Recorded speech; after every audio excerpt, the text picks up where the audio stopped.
Si os parece, ahora vamos a dedicar un rato al diálogo. Lo podemos hacer, lo conversábamos antes con las invitadas y veíamos que podía ser interesante hacerlo más tipo conversación. Bueno, si alguien quiere específicamente hacerle una pregunta a una de las dos, pues fenomenal, pero podemos plantear las cuestiones, las preguntas, los comentarios y bueno, pues que Lola y Leila puedan conversar con nosotras sobre ello. ¿Que no estás oyendo aquí? Vale, lo leemos ahí, lo decimos ahí. ¿Me oís? Vale, perdona, es que estaba viendo con los traductores. Vale, ya está. Pues adelante.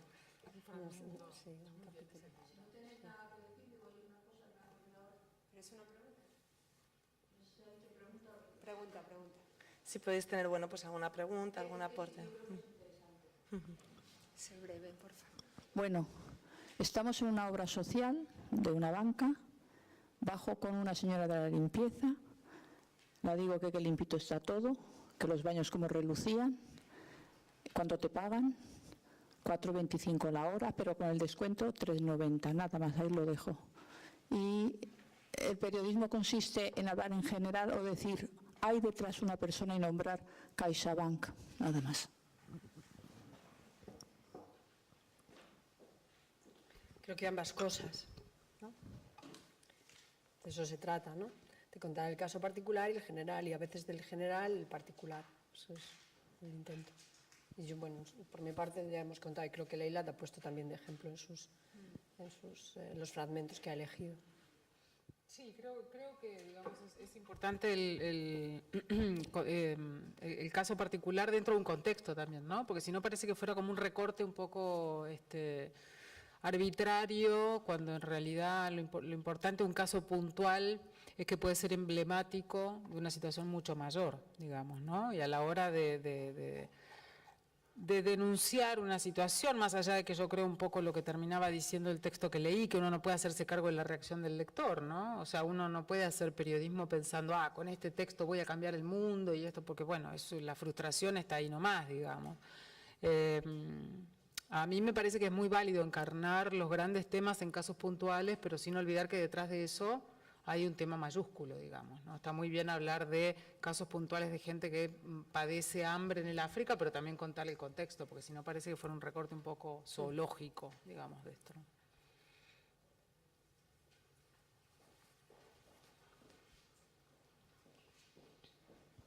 Hola, buenas tardes. Vale. Bueno, me ha sorprendido saber que el Planeta Futuro lo patrocina Bill Gates, o sea, que creía que venía directamente del país. Y mi pregunta va... Pertenece. Bueno, pertenece, pero con financiación externa, supongo. Bueno, Claro. Mi pregunta va encaminada a este lado. ¿Hasta qué punto los medios de comunicación ponen interés en este tipo de noticias, sabiendo también que se premia más la noticia de corto recorrido y que hablamos de una agenda que va a 15 años? Si te refieres a los medios de comunicación en España, es decir, este tipo de noticias, sobre todo si hablamos, por ejemplo, de África, que insisto, es, digamos, el continente donde más graves pueden ser determinadas situaciones, sin que eso signifique que todas estas situaciones de pobreza, de desigualdad, de injusticia social, etcétera, etcétera, se estén produciendo en todos los sitios del mundo, digamos, lo internacional y lo intranacional, ¿no? Digamos. Con respecto a África, lo he dicho al principio, es decir, los medios nacionales, si tú buscas hoy, no lo he hecho yo, porque hoy no he tenido un buen día para estar mirándome todos los periódicos, pero os apuesto a que si buscáis noticias de África hoy en los medios, no encontraréis más de 5. Es decir, ¿qué importancia tiene este tipo de temáticas en los medios, tanto televisiones, radios, como pues muy poca? Muy poca. Entonces, ¿por qué Bill Gates financia este tipo de medios? Que no solamente es a nosotros, también es al Guardian, son medios sudafricanos, es una sección enorme de la CNN, por ejemplo, son muchísimos medios, ponen bastante dinero en medios para que las redacciones no se olviden de estas temáticas, es decir, él hace una labor, o ellos hacen una labor de filantropía precisamente para eso. Si te preguntas si eso está bien o está mal, hombre, pues no, te lo hago así en forma...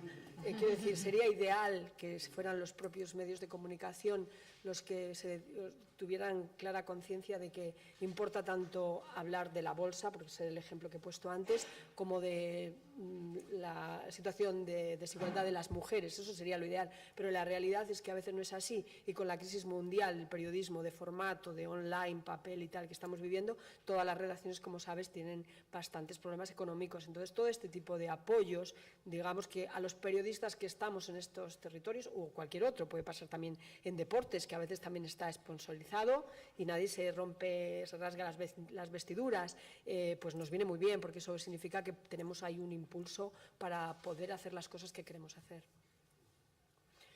Yo creo que Lola tiene mucha razón en lo que dice, y me parece que los que hacemos crónico, periodismo narrativo, que son textos como más largos, que no es necesariamente como la cosa más rápida de la noticia del periódico, en el periódico hay poco lugar, coincido. Cometemos otro error, que es que sí atendemos estos temas. Yo soy editora de una revista, como comentaba Irene, que se llama Gato Pardo en México, donde sí publicamos temas relacionados con refugiados, con, digamos, problemas de todo tipo de violencia, conflicto, problemas con el agua, etcétera, etcétera. Pero sí creo que cometemos siempre el mismo, tenemos una especie como de acto reflejo muy internalizado, que es contar solo las historias digamos, solo la parte del conflicto. No hay ninguna buena noticia nunca relacionada con eso, ¿entendés? Es muy difícil que un periodista encuentre interés en contar una historia, no sé, suponte, como yo edité hace poco, una historia de una ONG en Colombia que fue a poner en el medio de la selva unos paneles solares para unas personas que no conocían la electricidad, entonces ahora por eso, gracias a eso, pueden tener neveras y ahí conservar medicamentos y vacunar a sus niños, y eso tiene una cantidad un efecto dominó fenomenal.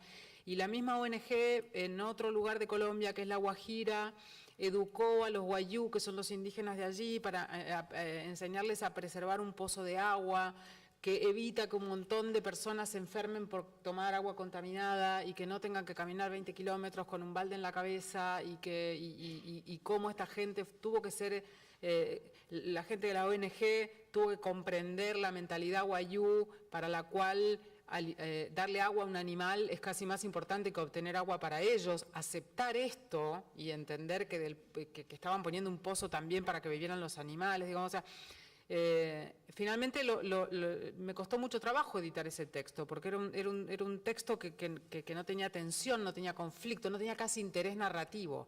A los periodistas nos cuesta mucho contar las cosas buenas, ¿sabes? Entonces me parece que cuando hay buenas noticias relacionadas con esto, siempre nos aferramos a los rotos, los muertos, la gente llena de moscas, y está muy bien, digo, es una cosa.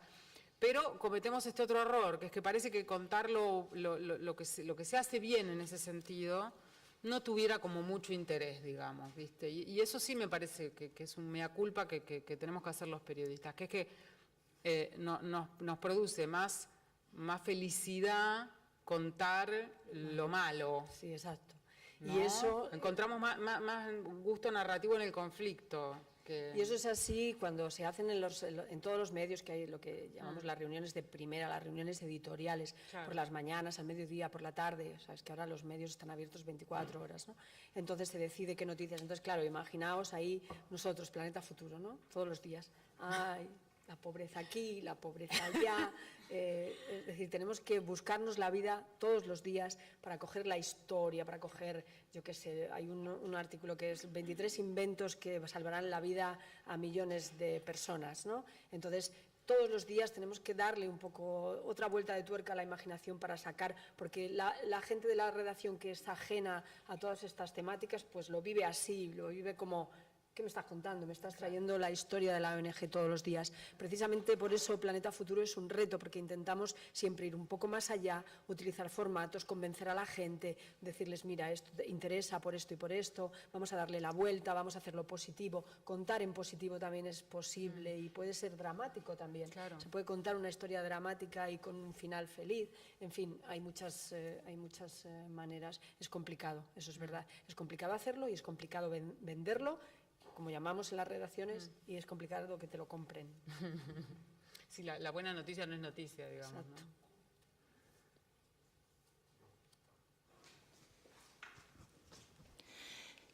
Buenas tardes. Reflexionando un poco sobre este tema, dado que desde las entidades sociales ya tenemos claro que no solo estamos hablando con los Objetivos de Desarrollo Sostenible de cooperación, no solo estamos hablando de pobreza, no solo estamos hablando de ecología, sino que estamos hablando de todo globalmente, ¿no? A mí me parece que sería interesante que desde los medios de comunicación, evidentemente Planeta Futuro es súper interesante, la revista seguramente que tenéis en México también, pero yo creo que están muy enfocadas, ¿no? Desde la sociedad, quienes vemos Planeta Futuro somos gente que tenemos ya el chip de cooperación o desarrollo, de sostenibilidad. ¿No sería interesante que desde los medios de comunicación no solo se hablara de ODS en estos ámbitos como reducidos, ¿no? al ámbito más especializado, sino que desde la sección Economía se hablara de ODS? Porque evidentemente está ahí en el empleo, la desigualdad. Desde la sección Ecología se ha hablado de ODS. O sea, abramos los ODS a todas las secciones. No, entiendo que desde el periódico, ¿no? Desde los medios de comunicación, pero abramos el abanico porque si no estamos siempre las mismas personas leyendo lo mismo en esto y para llegar realmente, ¿cómo explicamos públicamente de los ODS y la agenda, ¿no? Entiendo que deberíamos intentar hay verlo. algo de lo que estás hablando que debo apuntarte, y es que seguimos pensando en los medios como ese formato cerrado que era el papel antes, donde todo venía por secciones, ¿vale? Y entonces todo lo que era internacional iba en internacional, todo lo que es nacional, y eso ya no es así en digital. Ahora no os voy a aburrir navegando por el periódico, porque podríamos hacerlo con cualquier periódico de ahora mismo, con El Mundo, ABC o el que queráis. Ya las secciones no son tales en el diario, ya las cosas están vendidas más artículo por artículo, y de hecho nosotros en Planeta Futuro a veces llevamos cosas que son de internacional, y a veces en internacional llevan las noticias que nosotros hemos sacado de refugiados, es decir, las temáticas, eso que dices ya está pasando, es decir, por ejemplo, el tema de refugiados, cuando nosotros empezamos en Planeta Futuro, empezó en enero de 2014, entonces yo me puse muy pesada porque querían que empezáramos con una temática muy de enfermedades olvidadas y tal, y yo me negué y mandé a 2 periodistas a Níger, por eso antes he puesto el ejemplo de Níger, para contar por qué estaban llegando los emigrantes a España, qué pasaba con todos esos africanos que hacen el camino. Y entonces al principio la gente no entendía por qué hacer una cosa de refugiados o de emigrantes en 2014, cuando aquí todavía eso no era noticia, y yo claramente lo defendí en una de las reuniones, dije, porque esta va a ser la historia más importante que va a suceder en Europa en los próximos años, y creo que no me equivoqué absolutamente nada. Es decir, la pobreza tiene un origen, entonces si vamos a hacer una sección donde se hable de pobreza o de dificultades o de hombres jóvenes que migran o de situaciones políticas que te impulsan a irte, tienes que irte allí y contarlo sobre el terreno. Entonces mandamos a un buen fotógrafo, a Alfredo Cáliz, a Pepe Naranjo, y se hicieron todo el recorrido con los migrantes. Entonces, eso pasó en 2014. Incluso desde entonces ahora, toda la parte de migrantes y refugiados ahora ya está en la sección de internacional. Todas esas temáticas van pasando y ya no hay que pensar en un periódico como una zona cerrada de secciones que no se intercomunican entre sí, porque eso ya con el digital no es así. Todo está muy mezclado, a veces cosas de ICON incluso que se ha ocupado o de Buena Vida que se ha dedicado a hacer temas de sostenibilidad, los llevamos nosotros, ellos nos llevan a nosotros, nos venden en redes, es decir, estamos todos intercomunicados y eso pasa en casi todos los periódicos en este momento. Y en las teles también, y en la radio, si os fijáis, la cadena SER ya no es solo la cadena SER, ya no solo es radio, sino que es radio, es su web, son sus redes sociales, es decir, todo se ha multiplicado de una manera que nos permite no clasificar tanto las cosas en sitios cerrados.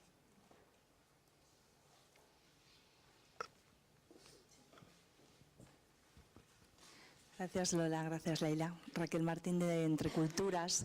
Desde las organizaciones, bueno, venimos a estos foros y casi siempre os preguntamos, os demandamos a los medios, ¿no? ¿Por qué no hacéis esto? ¿Por qué no hacéis lo otro? Y debemos seguir haciéndolo y hay que hacerlo. Pero, ¿cuál es la historia que nos contamos desde las organizaciones? Vosotros desde vuestro rol, ¿qué podemos hacer las organizaciones sociales? ¿Qué relatos nos están llegando? ¿En qué podemos ser más aliadas que no lo seamos todavía? ¿En qué tenemos que generar instrumentos de información que puedan ayudar para que seamos más aliados estratégicos en este relato, ¿no?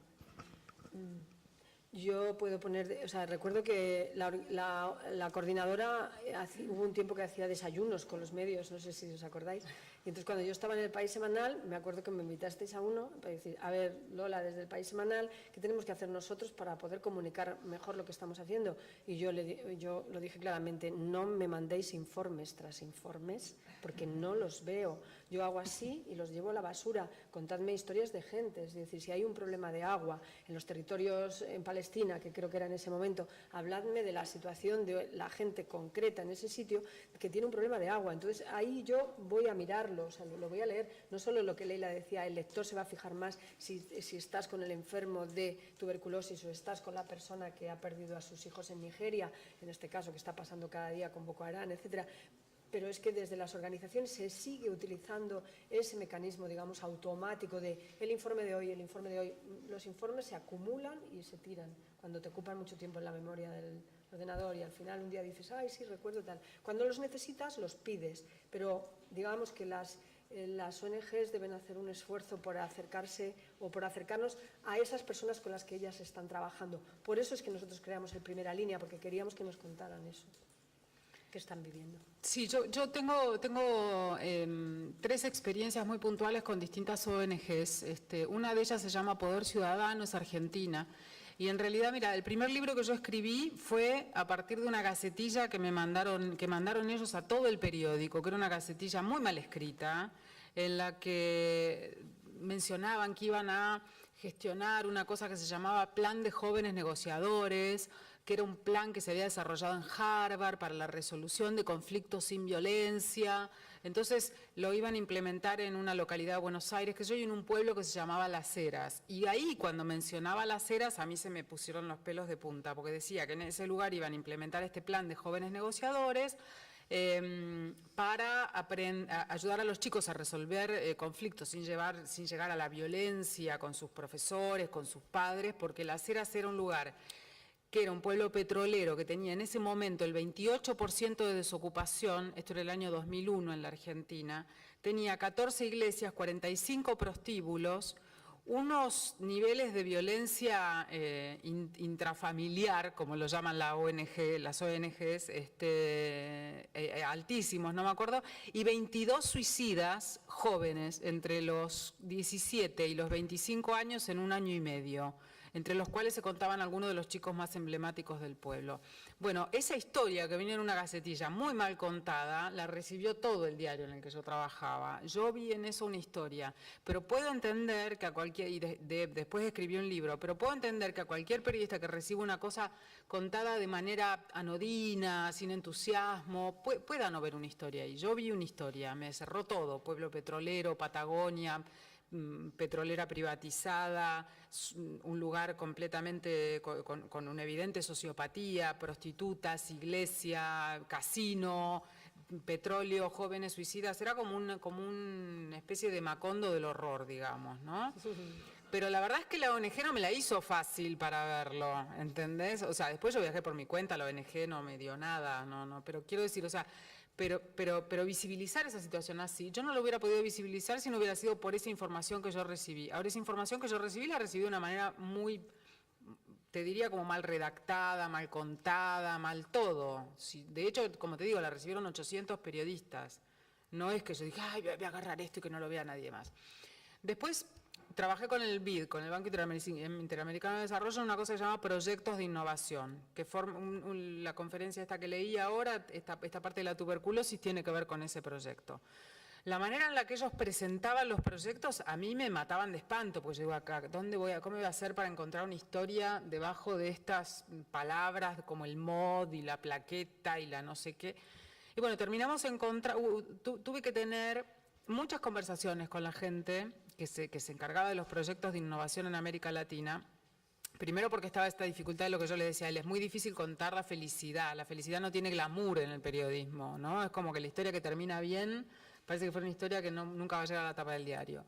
Y después como que costaba mucho que la gente enfocara en cuál era el foco de la historia, y que entendieran que para bajar toda esa información de la vacuna, no la vacuna, sino la detección temprana de la tuberculosis, la APP que permite que desarrollaron unos 2 rayados amigos en Perú y que ahora es un tópico mundial, el pozo de agua que pusieron en La Guajira, los paneles solares, tenían que estar encarnados en personas, porque como dice Lola, si no es como me mandás el número, me mandás la información, y eso a mí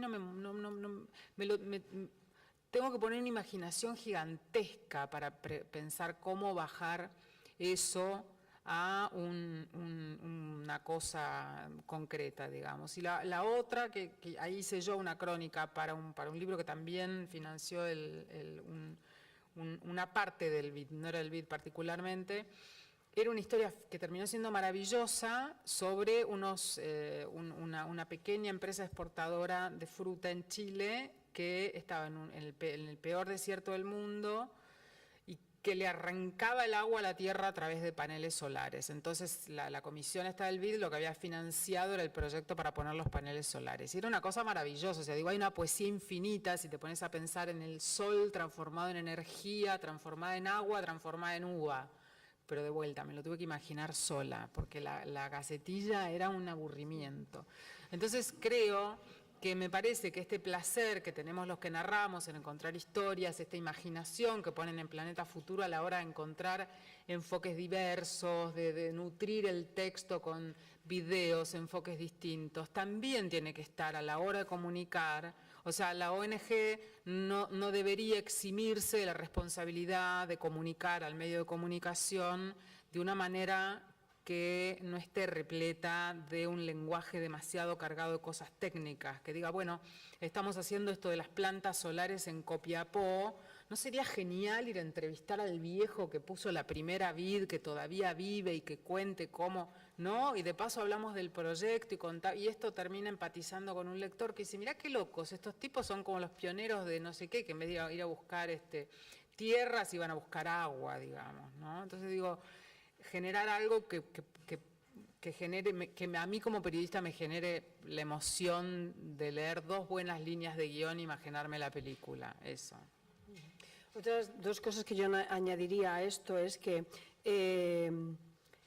las ONGs deberían tener en cuenta o ser muy expertas en cómo van cambiando los medios y tener identificadas a las personas, digamos, que de nada sirve si envías tu información a la sección de, no sé, pongamos… Belleza, bueno, o de no sé, deportes, quiero decir, ese informe tiene que llegar al sitio que quieres, al sitio adecuado donde debe llegar, porque esa es la garantía de que verdaderamente igual hay alguien como Leila que va a poder ver algo a pesar de que sea complicado verlo.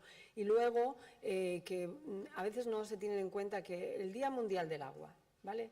Y hay mundialmente un número mundial de organizaciones que se ocupan del Día Mundial del Agua y que deciden mandar el mismo mensaje a los periódicos de todo el mundo, con lo cual la saturación de mails que te llega ese día es brutal de todas las organizaciones y siempre hay el mismo comentario en la redacción de Planeta Futuro: ¿por qué no se ponen de acuerdo y hacen algo común que realmente, es decir, intentar hacer una cosa mucho más, por lo menos en eventos que realmente son importantes? De alguna manera se hizo con lo de los ODS, digamos que hubo un esfuerzo desde Naciones Unidas por hacer una conversación global que realmente saliera desde el mismo punto y fluyera, etcétera, etcétera, y eso llegó de manera más ordenada. Pero ahí hay veces que son temáticas y que te llegan 20 mensajes de 20 eventos sobre la misma temática al mismo día. Entonces dices, a ver, ¿qué haces con esto, ¿no? Eso es muy complicado para nosotros de gestionar.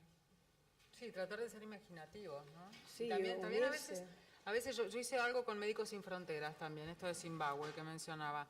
Y creo que también es importante que cuando se hace algo en colaboración con una ONG, la ONG comprenda que el trabajo periodístico es ir a poner el cuerpo al lugar. O sea, yo, por ejemplo, cuando hicimos lo de Médicos Sin Fronteras en Zimbabue, quería ir a cubrir la epidemia de HIV en Zimbabue, pedí específicamente que no me llevaran a la gente para que yo la entrevistara en las oficinas de Médicos Sin Fronteras. Los Médicos Sin Fronteras fueron amorosos, pero se alarmaron mucho. Me dijeron, tenemos que atravesar caminos de 2 horas y media para ir a entrevistar a una persona. Y yo dije, no me importa, ese es mi trabajo. O sea, yo no quiero que me lleven a la señora que está en la choza a una… Claro, entonces, y eso costó un poco, o sea, me parece que también se trata de eso, de entender que la visión periodística es una visión que a veces exige de cierta colaboración de parte de los organismos, ¿no? Que es poner el cuerpo también, porque ahí tuve que ir con la gente de Médicos Sin Fronteras y hubo que poner una camioneta y qué sé yo, y me pasé como 10 días sin bañarme, a mí no me importó. Claro, Eso y yo creo que también otro aspecto que deben tener en cuenta las organizaciones es que con los periodistas siempre hay un factor de riesgo añadido que hay que tener en cuenta. No se trata de trabajo por el terreno, se trata de que si el periodista no ve la historia, no hay historia. Por lo tanto, de nada sirve decir, no, es que tú tienes que venir a este sitio y obligatoriamente tienes que contar 5 artículos. No, eso un buen periodista no lo va a hacer nunca jamás. Si va al sitio y realmente lo que hay no es lo que, o no sucede, eso no lo va, es decir, un buen periodista no. Y yo, desde luego, desconfiaría muchísimo de todos aquellos que prometen que van a hacer X reportajes antes de ir al sitio, de ver el terreno, de hablar con la gente y de comprobar con sus propios ojos que algo está sucediendo, sí o no, de la manera que cree que está sucediendo.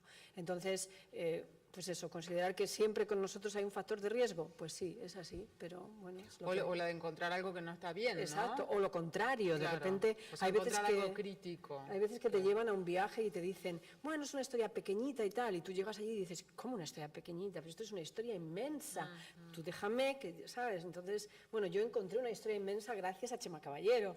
Gracias a Chema Caballero yo descubrí África, porque lo que parecía una cosa muy pequeñita de una gente en una aldea en Sierra Leona, en Madina, donde había un proyecto de niños soldado, finalmente se convirtió, bueno, digamos que si tiramos del hilo, desde aquello existe Planeta Futuro hoy, o sea que imaginaos qué historia tan inmensa que había ahí, y entonces aquello parecía una cosa muy pequeñita en un momento dado, que solo afectaba a un grupo de adolescentes que estaban siguiendo un programa que llevaban ellos allí, los javerianos en ese momento, en Madina, y para reconvertirse después de haber participado en la guerra y con muchísimas dificultades. Bien, pues fue muy grande esa historia, tanto es así que luego en el País Semanal volvimos 2 veces a Madina, hicimos distintas historias con Madina, seguimos, fichamos a Chema, etcétera, etcétera. O sea, fue muy grande, como veis.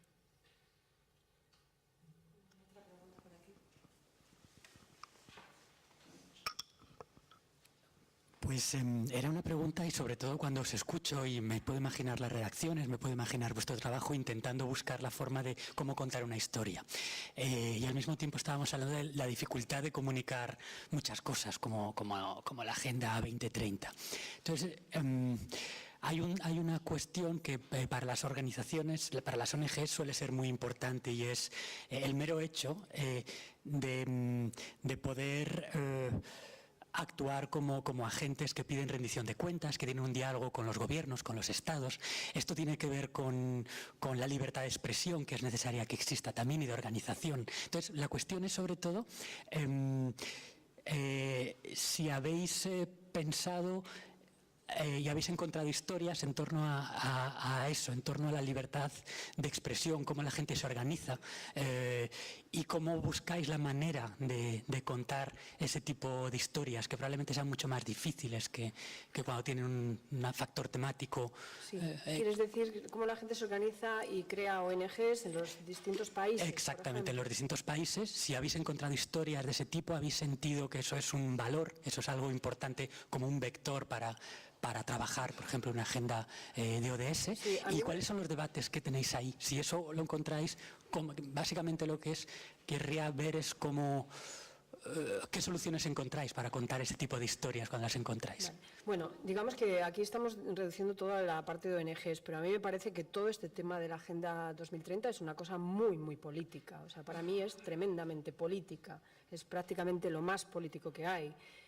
Aunque no lo queramos ver en general en los medios o no se considere a veces información de internacional, porque implica acuerdos de los gobiernos, o sea, que son un compromiso, que luego el gobierno, digamos, lo puede cumplir o no. Es como, bueno, ¿por qué Amnistía Internacional va por el mundo intentando pasito a pasito acabar con la pena de muerte? Pues va intentando diplomáticamente, de 1000 maneras posibles, hasta que consigue los tratados adecuados para que alguien firme. A veces es una cuestión que tiene que ver con una firma que aparentemente no sirve para mucho, mucho, pero luego en la práctica sirve para bastante, porque si un país se ha comprometido a algo, de alguna manera sus ciudadanos, a poco listos que sean, van a poder criticar eso, van a poder ponerse y, digamos, ya la ciudadanía o los lobbies que quiera que sean, lo que sean, van a poder hacer presión, puesto que eso está firmado y bien firmado. Es decir, ese tipo de pactos y, digamos, de acuerdos de los gobiernos es una cosa que aparentemente es muy burocrática, pero es imprescindible y muy importante. Nosotros en Planeta Futuro tenemos una parte de información muy teórica que tiene que ver con esto y, como os dije antes, no solamente nos ocupamos de lo que son los objetivos de desarrollo propiamente, sino que tenemos también a veces mucha información política. Ese especial que os he mostrado antes del África conectada tiene que ver con eso. Todo lo que está ahí en general son movimientos políticos en países africanos. Digamos que nosotros nos limitamos a mostrarlo, no entramos en más, pero dejamos que el lector saque sus consecuencias. Es decir, ¿qué está pasando políticamente en África ahora mismo? Pues está pasando muchísimo, muchísimo. Entonces, ¿y qué está pasando políticamente en España con respecto a la ayuda y la cooperación al desarrollo? También lo tratamos en muchas columnas de opinión, hacemos a veces reportajes, hacemos un repaso de dónde está la agenda en este momento, qué ha hecho España en este tiempo. Es decir, aunque España no es 100% objetivo nuestro, pero de vez en cuando le damos una vueltita al tema. Antes os mostré un mapa, tenemos un especial también que se titula Lo que queda de la cooperación española, donde pusimos ejemplos de proyectos de cooperación española cuando la cooperación española era algo importante en el mundo. Entonces, digamos que esto fue una cosa hecha con ellos, con la ECID mismo, pero nosotros le dijimos esto que os he dicho antes: ok, vosotros nos ofrecéis hacer este proyecto, pero nosotros somos independientes, entonces vamos a poner lo bueno y lo malo. Entonces, de hecho, en el especial hay bastantes críticas al propio funcionamiento de la cooperación española, a los recortes, etcétera, etcétera. Es decir, sí que nos ocupamos de todo ese efecto, digamos, político y de organización ciudadana. A veces hay que seguirlo, hay que seguirnos para ver por qué hoy sacamos esto, lo otro. Es cierto que eso está más pensado no para el lector, sino ya para el que está más especializado. Es decir, tenemos ahí como dos velocidades también en esta temática, pero sí que hacemos información política. Nosotros al menos sí. Y creo que cada reportaje que se hace, sea de largo recorrido o de corto, en esta temática es político por definición, aunque se utilicen otras palabras para contarlo, pero es así. Gracias.